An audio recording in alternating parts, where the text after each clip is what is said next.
I fell in love with, girls basketball. It seemed to be more exciting to me. And out of nowhere, Oakley comes and punches me in my stomach and knocks all the air out of me. All right, we are honored to be joined today by NBA champion, had a great career in the league, was on one of my favorite sports shows ever growing up, the Best Damn Sports Show, period, and now executive producer on the film God Bless Bitcoin. John Salley. John, what is up? In outer space, no less. I know. Hey, man, we appreciate you taking some time to join us. I know you got a lot going on, but we want to get and talk to you about this Bitcoin film that you have because it's a fascinating subject that I'm trying to learn more and more about. But I got to start out. We're right here, day after the March Madness bracket reveal. I know you're a big basketball fan in all forms. What were your thoughts on what you saw when the bracket came out, things you liked, things you didn't like, or how closely do you keep up with it? Not at all. Not at all. Not at all. So this is what happened. My boy Damon Stoudemire took over for Georgia Tech, and they won the first game. And then I got interested because they were playing against Duke. And I was like, come on, D, do something for the homeboy, for the hometown. And then they lost to Duke. And then when they went home, my brain went home. So I only get to watch and see what's happening. I'm so happy Pitino won the Big East. That means so much because it's great for New York basketball and it's good for Pitino. But besides that, I fell in love with, girls basketball. It seemed to be more exciting to me. Well, I tell you, you look at kind of the level of play, now that it's spread out a little bit in women's basketball, it's not just one team. I mean, Gino Auriemma ran that thing for so long, but I mean, you've had obviously what Caitlin Clark did, Angel Reese did, Juju Watkins that you mentioned, and the level of play is done nothing but increase. But no, man, it's, we're talking about a ton of it. Speaking of the Georgia Tech game, when Cooper Flagg went down, I was like, all right, Georgia Tech may have a chance in this thing, but Duke's just so damn good, man. They may win the whole thing. Have you watched some of Cooper this year? I think, yeah, and I'm going to tell you this. He should, right at the end of the March Madness, say, I am putting my name in to be in the NBA. Mm-hmm. If he doesn't, he's going to lose tons of money, and he might lose his edge. You got to take it while you have it. And that freshman was just like playing as if he was the senior. So he should go straight into the pros. I believe in that 1 year stop, like they did in Kentucky. So if I was him, I would bounce. Without a doubt. I mean, he's a stud. We'll see his health level as we get into March Madness here. John, I do got to ask you, since I have, because you played in what I believe, and I think David Cohn would agree with me here, is the greatest time in the history of the NBA. I mean, the run you had, the way the game was then, the physicality level. You played with so many great players. You were a great player yourself. Like I said, NBA champion with multiple teams. I've got to ask you, and I'm sure you get this all the time. Do you have a good Michael Jordan story? Do you have one that kind of stands out, maybe different than the others? Because, again, you played with so many great players, but to me, I think MJ's the GOAT still. I do, too. I used to not say it because I used to like getting all these different people upset and get their panties in a bunch. It was my favorite thing. But as far as, and I've told the story before, but you guys always want a new story. And I'm saving it for my podcast. So I had to really go back and think about one of the things that happened with me and MJ. And did I ever tell you the Dave Chappelle story? You ever hear that? No. I need to hear that. Okay. So we go to Kentucky Derby 2004. Dave Chappelle is there. He just quit his job. He was back from Africa. He was at the Kentucky Derby. Chris Tucker was on the flight with us. So Dave and Chris Tucker.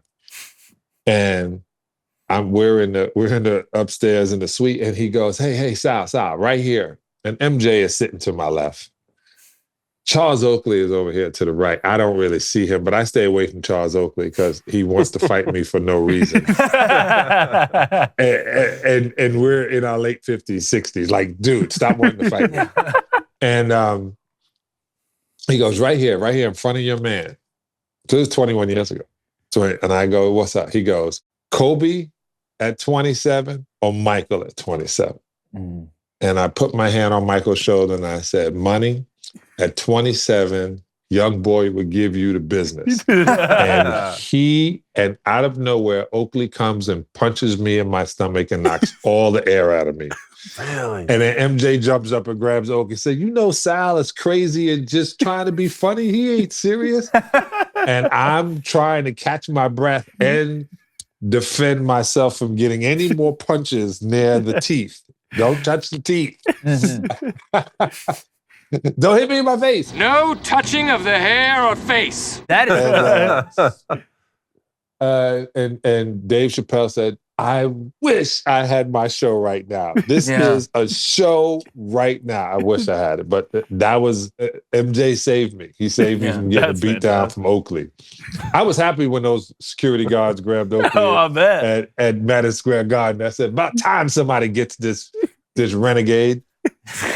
Dude, back in the Man, that's a good one. That's wild. Yeah. That's wild. Oh, man. John, I have so many questions, but since we're talking about the NBA, I do want to say, I caught the tail end of your career, the tail end of watching Michael Jordan. That's when I fell in love with the NBA. And I do find myself watching it less and less as the years have gone on. And I think the latest numbers are the NBA viewership is down almost 50% in the last decade. Do you have any problems with the current state of the NBA? And if so, why do you think the viewership is down? The viewership is down because there's so many options in the world right now. Streaming has taken over, binging television shows. It's on TBS, it's on TNT, it's on ABC, it's on ESPN. It's spread out too many options. And when you spread those options out like that, you run into the muck of everything else. There's 1,500 stations, fellas. Mm-hmm. I mean, I watch you guys because I'm in prison and I can't do anything, and this is the only thing they put into the prison cell. No, I'm joking. It's so many options and so many ways of going about it. And so many people who we don't consider to be professional or knowledgeable are making comments. And those comments sound like they make sense. I mean, I saw a rapper the other day sitting in front of Ice Cube, and he had Biggie Smalls on his chest, a picture of Biggie Smalls. And then Ice Cube said, "Who's that on your shirt?" And he said, "Rick Ross." He didn't even know he was wearing Biggie Smalls on his chest. And he's getting paid to perform. So, and I just heard a story, I had a conversation on Saturday with Charlie Mack, first out the limo, Cedric Ceballos, and little Josh, who is Stephen A's nephew. And we went back and forth on who is the most skilled big man of all time. And he said Joker. Well, then I had to realize he's 22 years old. He's heard of Wilt Chamberlain, but for the wrong reasons, for 20,000 women. And so I just started sending him clips on Wilt Chamberlain, running a 4.4 at 7.2, high jumping forward over, not even jumping backwards, shot putting. The guy was an unbelievable specimen of a human being. But you'll never see that because the NBA decided there'll be no more video from 1978 on. Why is that? Behind. Well, you got to sell your product. If you realize there was great, I said, why don't they talk about Alex English? Why don't they show Tiny Archibald? Why don't they show Jerry West getting 40 points a game? Mm-hmm. Why don't they show Elgin Baylor getting 40 points a game? It doesn't help the brain or help them promote what they're promoting. And I also think that going international was a good move, but with David Stern passing, his vision wasn't totally finished. So they didn't know why he was so set on being an international league. Mm-hmm. So we were in the National Basketball Association, where it should be the International Basketball Association. Mm-hmm. So it's spread so many ways. In China, when Houston plays, from what I understand, 300 million people watch. So you kind of get lazy when you know you already got 300 million people and there's only 378 million Americans. not only, but if 300 million Chinese people are watching and you're selling your product like crazy to 300 million people, it's better than selling it. Your revenue is better than selling it to the 40 or 60 million people here in America. Did you know that when your metabolism is working properly, you'll feel the benefits in every aspect of your life? That's why I want to tell you about Lumen, the world's first handheld metabolic coach, and here's how it works. You simply breathe into your Lumen first thing in the morning to learn if your body's burning mostly fats or carbs. The companion app then provides you with a personalized nutrition plan for the day based on your measurements. You can even take measurements before and after workouts and meals to understand exactly what's happening in your body in real time. Because your metabolism, it's your body's engine. It's how your body converts food into fuel. And when your metabolic health is optimal, you'll experience easier weight management, improved energy levels, better fitness results, and improved sleep. It helps at everything. It provides personalized recommendations to enhance your metabolic health, and it can even track other specific changes to help maintain energy levels and reduce cravings. So take the next step to improving your health. Go to lumen.me/booster to get 20% off your Lumen. That's lumen.me/booster for 20% off your purchase. And thank you, Lumen, for sponsoring this episode. You take no issue with the on-the-floor product right now in today's games in terms of the physicality or maybe lack thereof, or the number of threes that get shot. I mean, those are some familiar criticisms as of recent days. Yeah, I wish I was allowed to shoot a three, but let me tell you what would have happened. If I would have pulled back and I would have did the step back and shot it, let me tell you what would have happened. Not only would my team have looked at me like somebody come test his urine, the other team would have been like, Sal, you okay? Yeah. Like, that's not basketball. So we saw it differently. Mm-hmm. Right now, I try to help a guy I was coaching in Puerto Rico, and you got to check him out. His name is Philip Wheeler. He's going to be a great player. He's 21, 22 years old. He's playing in Puerto Rico. He can shoot the long ball. And that was the first question. Can he shoot it? It used to be back in the day, okay, this guy is our scorer, and this guy is a scorer, and this guy can score. This is my rebounder, my defender, my thug. This is my ball handler. You were like that. Yeah. Everybody had a position and a job, like quarterback, running back, wide receiver, tight end. It's no longer. You have to be the running back, the quarterback, the tight end, and the wide receiver in basketball. You got to be the slasher, the shooter, the dunker. You have to be it all. And with the product on court, I'm going to go to Joker. This is going to be the first time in history that a center has led the lead in assists. That's wild to think about. That's right. You usually throw the ball into it, and they call Kareem the black hole. You threw it in there; it was not coming back out. So it's all around basketball play now. You have to be a basketball player the way things are working now. Yeah. Wow, that's a really good point. Well, John, I make great points, and I'm not. No, you do. I mean, Space, I get it. It's like a running back leading the league in passing. Like, you just don't. Yeah. Like, you don't see. I mean, it's making great points and being in space at the same time. It's Someone incredible. get Elon Musk. Yeah, it's incredible. This is wild. Well, John, let's talk about a fantastic documentary that you executive produced, which I thought the concept is absolutely great. It's the intersection between Bitcoin and Christianity. Tell all of our fans, because I'm sure they'll love to go watch this, what exactly this documentary is about and how y'all got to these two intersecting together. It's crazy that you said it, Christianity. We're saying it's about morality.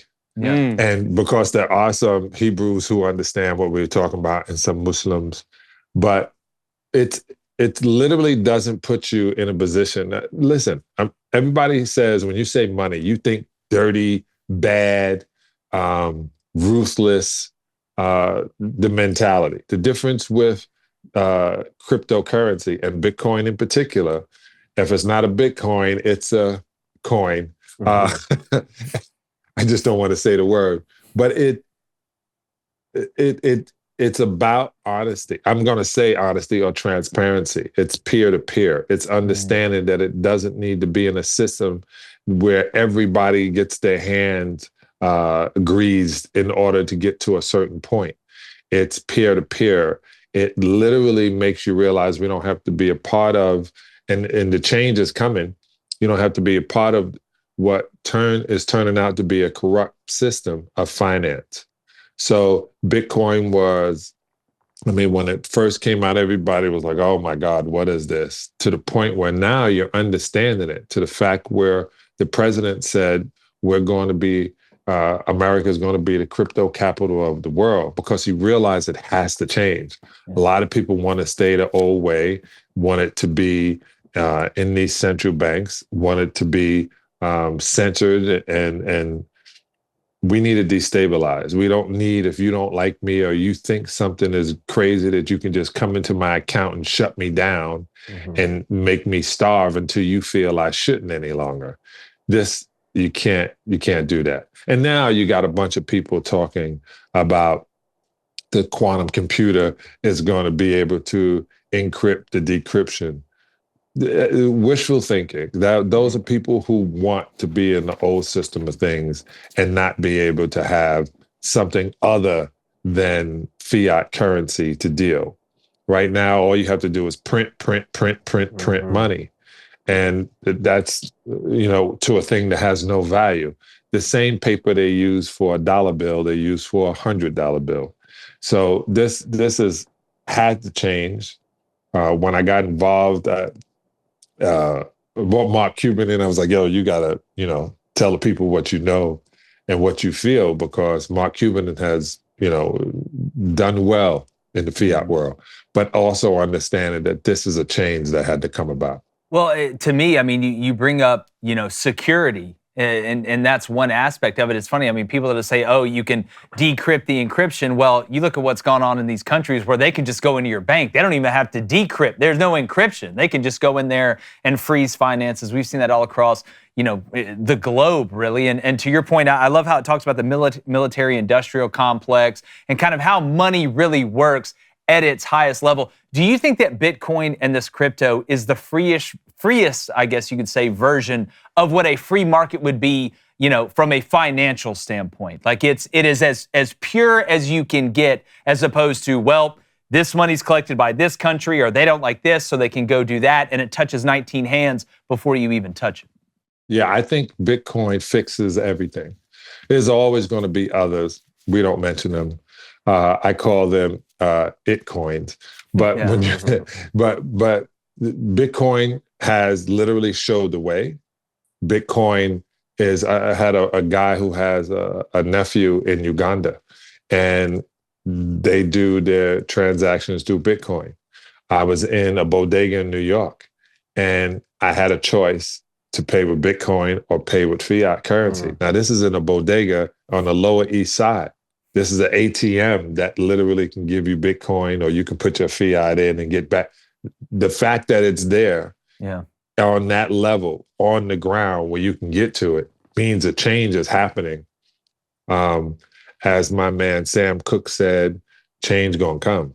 And the change is in this place. And, so it's tripped out, because I was talking to one guy at the Bitcoin conference a couple of years ago, and I was speaking in the room, and I think Bitcoin was at $46,000 at the time.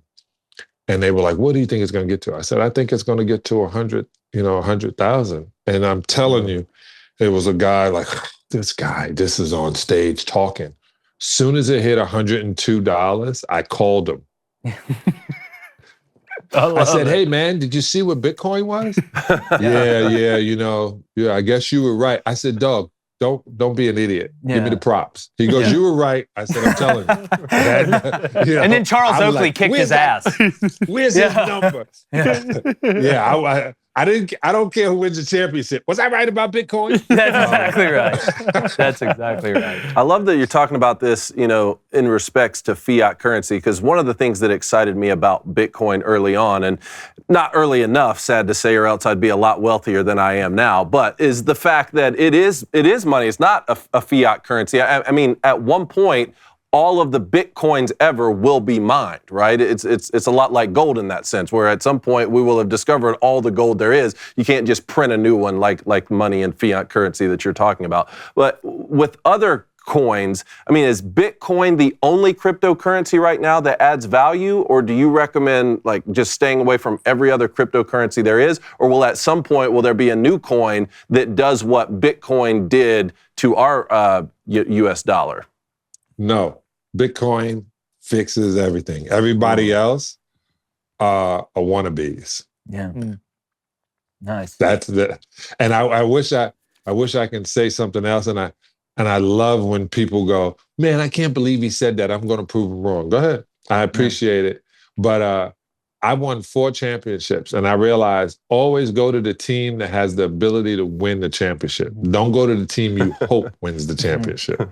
That's a great point. Well, John, where can Hold on, I'm selling all my other coins. Yeah, there you go. Go ahead. Sell. Coney, I mean, hell, his last name's almost Coin. John, tell everybody where, if they haven't seen it yet, where they can see God Bless Bitcoin. Go to godblessbitcoin.com. It's on YouTube now. It's everywhere. All you got to do is punch in godblessbitcoin.com. Come in, subscribe, join to what we're doing, and you'll be blessed. And you'll be like, John Salley hooked me up. And then when you see me, because the last time I played a basketball game was 25 years ago, May 16th. Not that I'm keeping tabs. Yeah. 4:20 p.m. But Phil Jackson played me on my birthday. On my 36th birthday. And I got like 16 points and 9 rebounds and 2 blocks and probably 40 fouls. But that was my last professional basketball game, and most people haven't seen it. So, but in this sense, you can see I'm still helping the society and our network and our world on trying to stay afloat. And you don't want to be caught in a bad position. You don't want to be doing a show that looks like the best damn sports show, but not. You want to be the original. No, I'm joking. No, look, if we can do half of what y'all did, I'll be happy and call it a day. If we could do half of what we did, we'd still be on television. Well, John, man, thanks so much for taking some time. We know you're a busy guy. Always. Everybody, go check out God Bless Bitcoin. And thanks so much for the stories, man. We'd love to have you on again at some point. Anytime, brother. I love your show. Hey, John, thanks so much, brother. Be safe out there. John Salley, NBA champion. Multiple Bitcoin champion. Now Bitcoin champion. Join the right team. God bless Bitcoin.